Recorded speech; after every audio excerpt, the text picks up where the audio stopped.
Coming up today on Locked On Texas Tech, the Red Raiders take their first L of the season on their home floor, and we are trying to keep Pet's heads from falling off as they hit the road again this week. We're into it next on Locked On Texas Tech. You are Locked On Texas Tech, your daily podcast on the Texas Tech Red Raiders, part of the Locked On Podcast Network, your team every day. We're going to start this thing off right. Raider!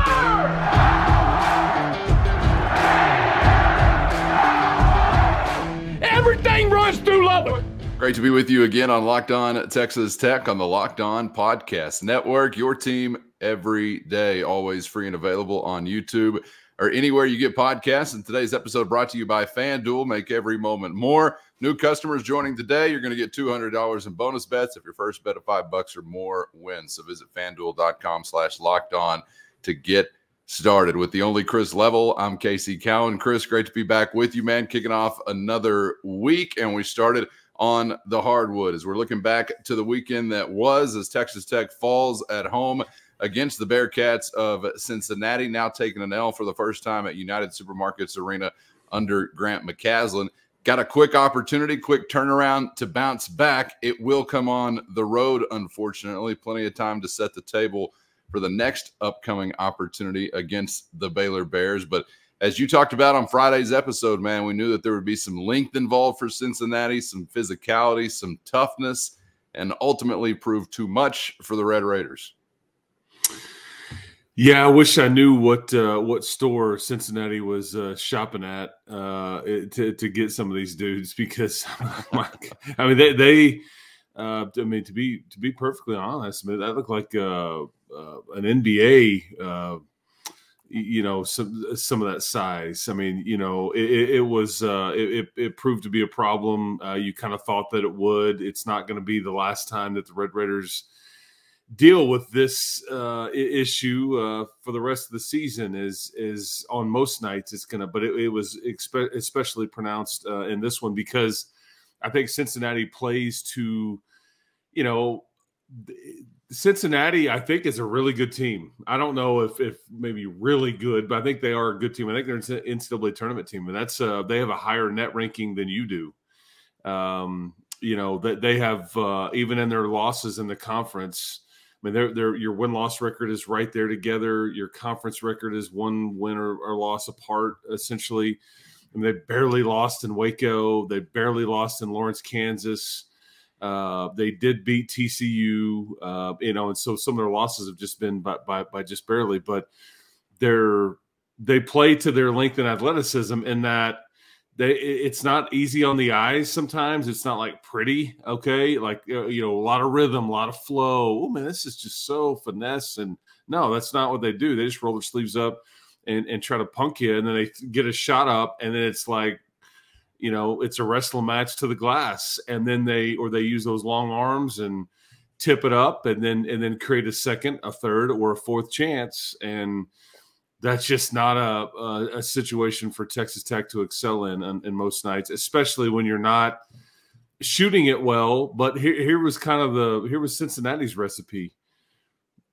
3 balls not beating us today, folks. We're just not going to let Texas Tech, get comfortable outside the arc. And good luck inside the arc, because we don't think you can beat us there either. We'll trust some of our bigs to go one-on-one, and we're just not. We're going to use those long arms and be very aggressive with our closeouts and really push and shove and keep 2 hands on you coming off of screens and things like that. But we're just not going to let you get clean looks. So it was really one of the season lows as far as makes on threes, really in a while, I should say, and then attempts. But it's.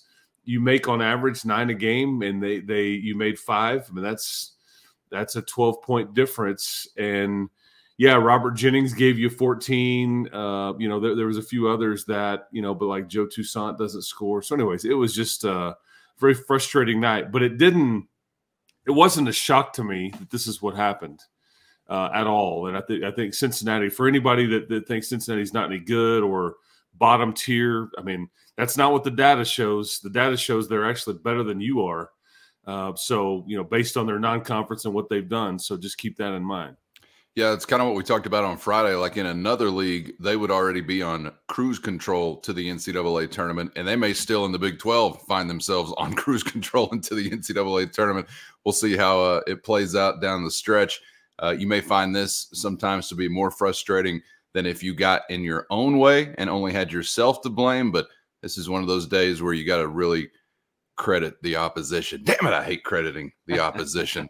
But you got to tip your cap to the Bearcats, because I thought the plan that they had, for the most part, they executed very well. It was kind of like the fantasy wish list against Texas Tech. Hey, what can we do to not allow them to do anything and eventually win the basketball game? And they're checking all these boxes, just like you said, really defending the three-point line very, very well, and then challenging everything, disrupting everything. If you were bodacious enough to try to attack the rim, I would credit Texas Tech in some cases for eventually at some points in time still continuing to try to attack the rim. You know, guys like Pop Isaac still getting to the free throw line 12 times. I thought he had a gutsy effort. And really at the end of the day, Chris, there are a lot of things statistically that were nowhere near like a worst case scenario for Texas Tech. Like you might feel like after 40 minutes, like, damn, we must have got worked on the boards to the tune of something, you know, worse than we've seen so far this year. Now, you were beaten on the boards, but it wasn't by any stretch the worst that we have seen this year. And as a matter of fact, as far as second chance points are concerned, you outscored Cincinnati in that regard just by a few. But yeah, it is what you didn't do from beyond the arc, where you shot it as poorly as you probably have this year, only 33% from three-point range. So kind of a tough one to digest, obviously not wanting to lose on your home floor either. And I guess the question I asked going back to Friday, like, hey, you're playing with house money still, but how long will you be playing with house money? Well, you spent a good bit of it, I guess, taking an L on your home floor. I don't know about any expectation that you're going to go unbeaten in Lubbock through this year or through the Big 12 conference. So it's not a great shock or a great crisis, but you've got to do some work now as you hit the road. But, yeah, just crediting Cincinnati, and would just say it's close, but no cigar for the Red Raiders, who didn't fall flat on their face, but I think we're just beaten in some key areas where you as a team cannot afford to really be beaten, because we know how thin that margin for error typically is for Tech. You know, and obviously I think Lamar Washington missed this game. You know, everybody could see Coach Breyer, one of the lead assistants, he has a mask over it. He had missed some time this week due to illness. I think and Grant, while not using it as an excuse and not getting into any details at all, I mean, I think Warren Washington and Pop Isaac's dealing with, Warren didn't come out of the locker room after halftime for a good long while. He's wearing a back brace. You hear some rumblings about, that he may have even been getting an IV at halftime. So just the flu or whatever is kind of, making its way around the team, unfortunately. And boy, you needed, not only did you need all hands on deck, you needed to play really well to out tough, because Cincinnati was desperate. That's the other thing too, is they come in, and that's the bounce back kind of aspect of this deal. They had lost some games, and obviously you were coming off of a loss too. But it's just you're not alone in your home loss. I mean, TCU looked like world beaters against you the other night. Texas comes in and just pops them, and I don't think Texas is great. It's just like everybody in the league race, I think every single team has 3 or more losses now. Which is right, yeah. Yeah, which is – and I don't know if we're going to look up and go, this is great, or people are going to go, this isn't as good of a league. I don't know how people will view that, but it's just everybody's just hammering everybody. And so it's just kind of a matter of who can kind of string some together and all those things. But you're counting, and we'll talk about it on tomorrow's show, but I mean, if we're being honest with ourselves here and trying to be realistic, you're staring at a 3-game losing streak going into Waco tomorrow night. I mean, that's just the harsh reality of it. It's going to take an upset, because you're going to be an underdog for sure. And I think Baylor's kind of starting to figure it out. But I think Cincinnati was it was, they say that styles make fights. This was, much like BYU and Houston. This is a really contrast in styles based on the way you play versus the way they play, or how their rosters are built. But you miss Devin Cambridge more this last week in these 2 losses more than at any other time that we had seen him or been without him, just because of the athleticism and length and skill that the other teams had. Yeah, getting back to the hows and the whys of the result that we saw, Chris, you mentioned Joe Toussaint, only 2 points on the day. I think, obviously that's not a great number, but sort of sticking out maybe even more so to me. First, today's episode brought to you by LinkedIn Jobs. And if you've got a small business looking to hire new employees, you're hoping for the biggest pool of top-tier candidates possible. And that's exactly why you got to check out LinkedIn Jobs. LinkedIn has all the tools to help find the right professionals for your team faster and for free, all on one easy-to-use and secure platform. And LinkedIn isn't just another job board. They've got a far-reaching network of more than 1 billion professionals, and hiring the best becomes easy when you have that many qualified candidates. So easy that 86% of small businesses get a qualified candidate within only 24 hours. With all the hats you wear as a business owner, the time or resources to hire quality candidates can be hard to come by, but LinkedIn carries the load for you with the quick, easy, and intuitive process. So post your job for free at linkedin.com/lockedoncollege. That's linkedin.com/lockedoncollege to post your job for free today with LinkedIn Jobs. Terms and conditions apply. But sort of sticking out maybe even more so to me, 3 attempts. Like, I know you're looking for a great shot. I know you're looking for the perfect shot, but they're becoming, there's some consistent theme here, I guess, more recently for Toussaint, where I'm watching and saying, pull the trigger, dog. And when we were early on in the season, he's pulling the trigger, and I'm thinking, maybe holster that sucker, dog. So it's kind of like some wild swings here. I won't ask you to explain it because you're not in Joe Toussaint's shoes, but what are you seeing from him? Because it seems like a recent stretch here, he's been a little bit of a different player. He's got bigger players guarding him consistently, and I think this was always my concern, and this is the concern. Not that he can't get his shot off and all that, but it's just a lot more difficult. And I think he's thinking about it because it's every night. He's got, and I just don't know if people like grasp it. Like let me give you this analogy. Robert Jennings is playing your post position, okay? And he did a phenomenal job the other night.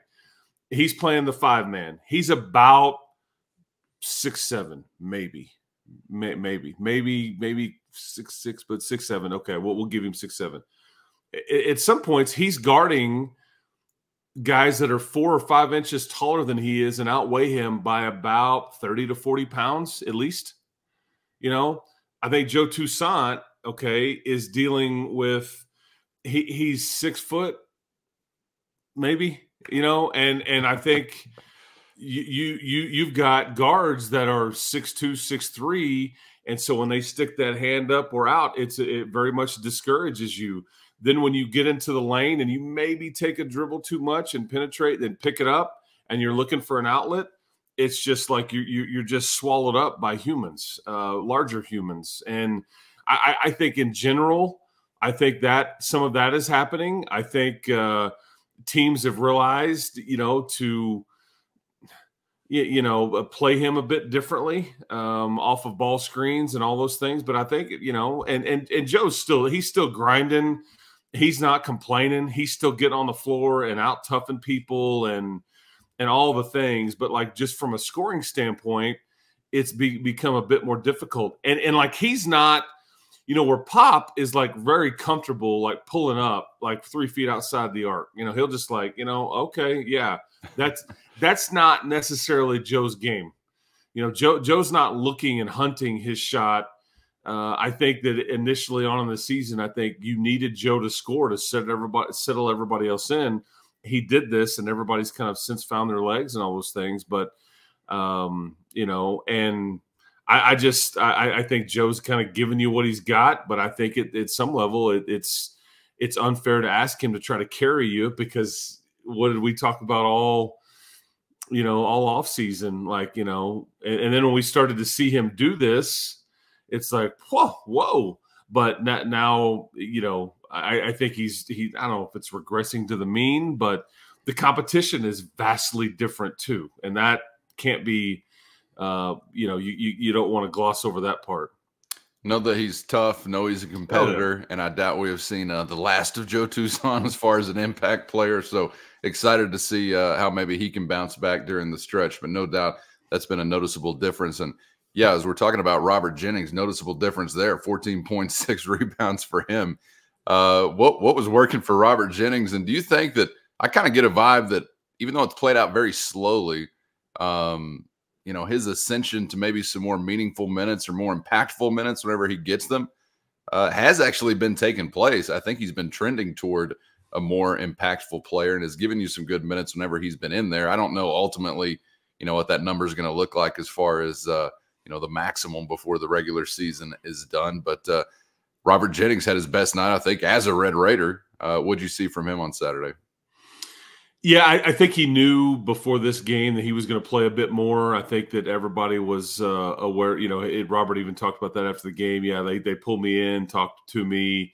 Warren was very much under the weather, just not 100%. And so I think it was like, okay, man, like you're going into this and we're going to need you more than normal. And what he's averaging, he played about twice as many minutes in this one that he normally does. Averages about 7 and change. I think he played, over 15 in this one. So, but you ask about the ascension. Well, now we will find out, because this is what he just pulled off isn't difficult. Okay. And so I can explain that a bit. It's doing it over and over again is the difficult thing. Everybody can kind of have a game where you just kind of feeling it, or, hey, man, he wasn't on the scouting report. We were guarding him completely different, giving him some different looks. He took advantage. Hey, man, good on you, kind of thing. That may be what Cincinnati's thinking. But now, if we look up in 2 weeks, is it still spot minutes, and is it still a couple of points and a board every game? Or is he hovering around 8 and 8 category, on points and rebounds? I don't know, but that's what we'll find out if he can build on this and kind of start to show some consistency and things like that, because he is an undersized big, he is, and ever, he's needed. He was needed. He is needed if he can give you productive minutes, because I think up until this point, when he comes in, teams pick on him, especially defensively. They go right at him and like, okay, get him involved in a ball screen, get him, ISO'd up with our post guy. Let's work on him a little bit. And, that's been, and so that's why I think, Grant has had to play him very sparingly, but it was, to his credit, man, he's a wonderful kid. He will do anything that you ask him. It's just, he's a true sophomore. And it's asking a lot of these younger guys in a fight like this that we're getting, but let's see what he can do with it, and let's see if he can build on it. And eternally undersized, I suppose, even when he's a senior. Unless he grows like another 3-4 inches. I don't know if he's got any growing left to do. Let's get the guy some vegetables for sure as part of his nutrition plan. Yeah, he's not undersized like you and I. Like to you and I, he's like a big person, right? When I walk by, I'm like, "What's up, dude?" And he's put together. He's 235, but like when you're going against, because he's built like a typical 4-man, okay, but you're asking him to play the 5. Yeah. Well, it just so happens in this league that equals 7 foot and 250 on a lot of nights, or 7 foot with like wingspan that like can reach across the room like Aziz Bandengo was the other night. So that's what I mean by he as a human, he's not. In the Big 12 basketball, ask him to play center, he is. Yeah, that's why you got to break out that file, get those teeth down to a point, sharpen those elbows, just become a walking elbow. Mr. Jennings would love to see that next time around. As far as the stretch that Texas Tech is now within, you talked about it, 3-game losing streak potentially on tap. Not going to speak that into existence, so let's just act like we're going to break this sucker up Tuesday night in Waco. But I do wonder about the Red Raiders hitting a wall of sorts. It seemed like we've already had like the sickness game. I thought that was a talking point a couple of games ago whenever the Red Raiders fell, I think, back here in Lubbock. And now apparently we had another one a second time around. I don't know with such a quick turnaround if you've got, a whole lot of hope of guys just coming out and feeling great by the time you hit the floor there Tuesday. You've got Central Florida for your next home contest. But I really do wonder if Tech is hitting a wall. And even if they would be healthy, Chris, given how shallow the rotation has been for the Red Raiders, I think we've always kind of wondered, all right, is at some point they're going to be like some stamina impact or lack thereof because of the minutes that you've asked so many guys to play. And I guess this is when you look to those guys on the sideline, that coaching staff, and you're really wondering how they can help their team, regather themselves by the time you're tipping it off there in Waco. First, today's episode brought to you by FanDuel, and happy Super Bowl week to all who celebrate from FanDuel, America's #1 sports book. And FanDuel has more ways than you can count for you to end this season with a dub, or maybe 2 or 3 or 4, not 5, not 6. Not only can you bet on who's going to win Super Bowl 58, but FanDuel also has bets for which player will score the first touchdown, how many points are going to be scored, and so much more. National anthem action? That do anything for you? Check it out at FanDuel.com. New customers also joining today, and you're going to get $200 in bonus bets if your first bet of $5 or more wins. All you got to do, visit FanDuel.com/lockedon to sign up. That's FanDuel.com/lockedon to get started and make every moment more with FanDuel, an official sportsbook partner of the NFL. And every team in the league is going to end up going through a stretch like this where you just kind of have a head scratcher, or the schedule gets you, or the matchup gets you, or, sickness or an injury gets you, whatever. And you're just like, yeah, I mean, peacock today, feather dusted tomorrow kind of thing, where you're just like, oh man, and I just think people need to understand the reality here is that I think everybody got really excited. I think you and I said multiple occasions, like, I don't know how he's doing this, right? Yeah. And I think there's going to be some harsh reality with what your team is in this league some nights, because what you didn't have on Saturday and what we had seen. What I guess the previous 2 Saturdays was like these superhuman efforts. You didn't have somebody that went for like 32 or 27 points and just say, you know what, I'm going to make everything. That Pop scored 22, but it was a grind. He manufactured offense. To his credit, this is why he's in a different category than really all of his teammates right now, because he's figuring out ways to produce every night out, even though they're trying to beat him up. They're saying the dude's averaging 20 points a game in conference play, and people are being very physical with him. I think he's battling illness and all that the other day. Johnny Newman runs through him on a screen, and I think after that he's kind of shaking it, maybe not. And I mean, he just like Johnny Newman. See, and this is another example. Johnny Newman about 6'4", 215. Pop Isaacs maybe 6'1". 175, 180. I mean, I'm just guessing on weight, but I mean that's a massive difference. Like that's a math lot of is math. Yes, I mean it's like that's a lot of time. And Newman is a grad transfer, fully developed. I mean all the things. And it's like and they basically were just like, hey, keep 2 hands on him the entire game. And they did, and I think Pop at some point used that to his advantage and getting to the free throw line, which is the kid's just so much fun to watch. He just grinds away and kind of figures it out. But yeah, I think at the end of the day though, Cowan, you're very limited, that's just the harsh reality of it. People, got stars in their eyes. You want to win the conference race. You want to, where are we going? And I mean, I wasn't even sure before this year that you were going to, make a March run at all. Just when you look at the pieces and you look what everybody else has got, you're far ahead of where anybody would have thought. They lost a home game by 3 points. It's not the end of the world, but it's also like Grant. I said this the other day to somebody. Watching it play out in front of me, like seeing the matchup, knowing Lamar is not here, you got guys that are sick, you can't make a 3 or shoot a 3. I'm shocked it was as close as it was, to be honest with you. And I think that's a credit to the heart and grit and Grant and all the pieces there because they do. They give you all that they've got. It's just your lack of depth and being undersized is just going to catch up to you on a lot of nights in this league, and it did Saturday. Yeah, there's no doubt that coming into the year, I did not have a box checked that said NCAA or bust. You get a little bit into Big 12 play and you start thinking, all right, maybe there is going to be some March action involved in a tournament that you don't have to pay to go to or whatever.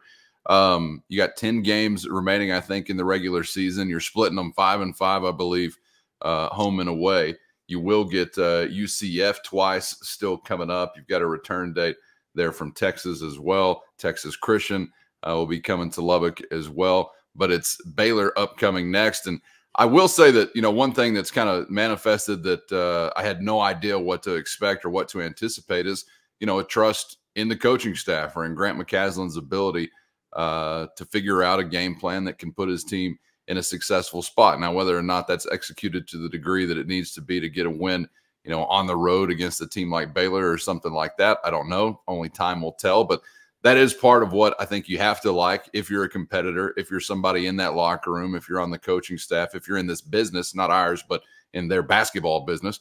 The opportunities that you have are huge as far as the bounce back. If you're able to get a win, you're right back to feeling good about yourself because you're going to take on what was a top 20 team, I guess will remain there, maybe a top 15 team Tuesday night against the Baylor Bears. So you do anything good at all, and obviously there's going to be a lot of credibility that comes with that. But the challenge will be tall, literally and figuratively. But I think it's kind of fun to see Grant McCasland in his first year in the Big 12 Conference have to handle some of these things. I think we're all hoping, clearly from a personnel standpoint, that you're going to have a deeper roster, a more talented roster, a bigger, more physically imposing roster in some years to come. But it ain't going to come on Tuesday night unless I'm missing some kind of trade deadline opportunity where you can pick up a Rasheed Wallace type or whatever. And with the portal, who knows? I'm going to have to check the rule book because I'm not so sure that can't happen.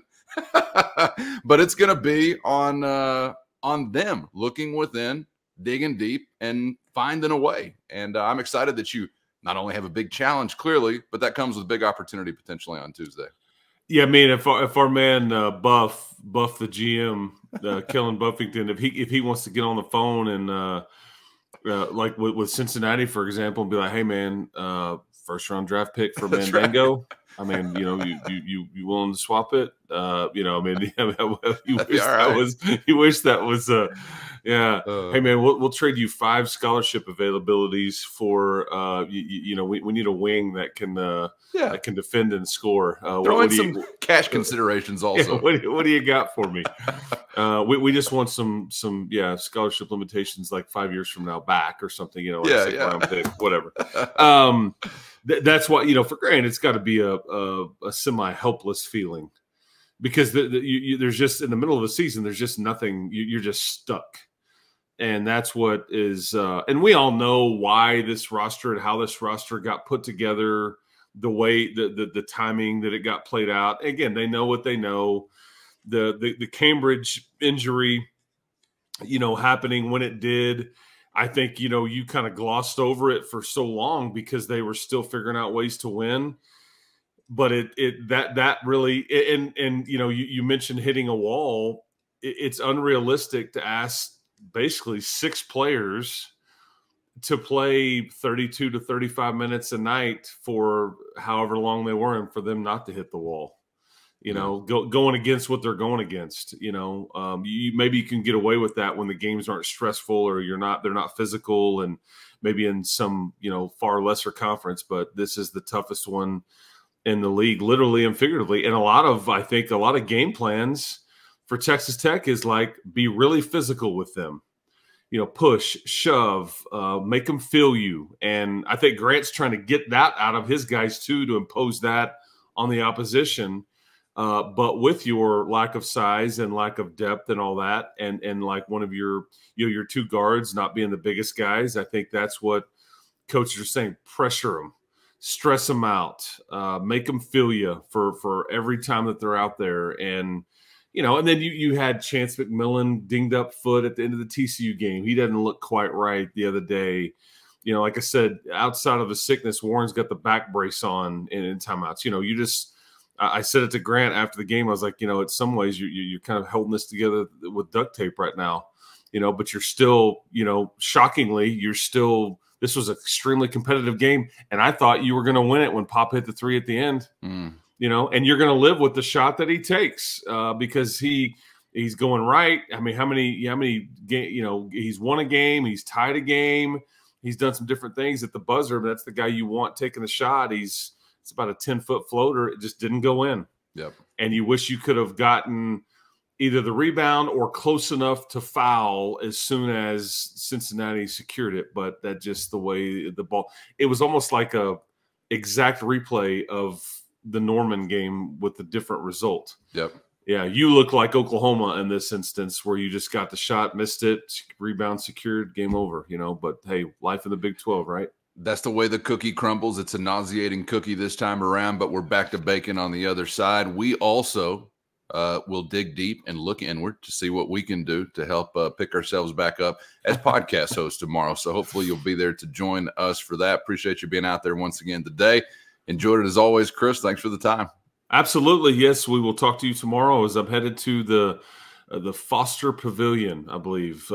Foster's Waco for basketball. I guess is yeah. So anyway, guns up, keep hope alive, turn that frown upside down, people. It's life in the Big 12, man. Nobody was rolling through this thing unscathed, and so there'll be more tough times and around the corner. But you deal with it, and you get excited for the next one. That's what we'll do. So anyway, keep hope alive, everybody. Yeah, we're a little scathed right now, but hoping to do some scathing of our own coming up tomorrow. So hope you'll join us for that and be back here for the next round of Locked On Texas Tech.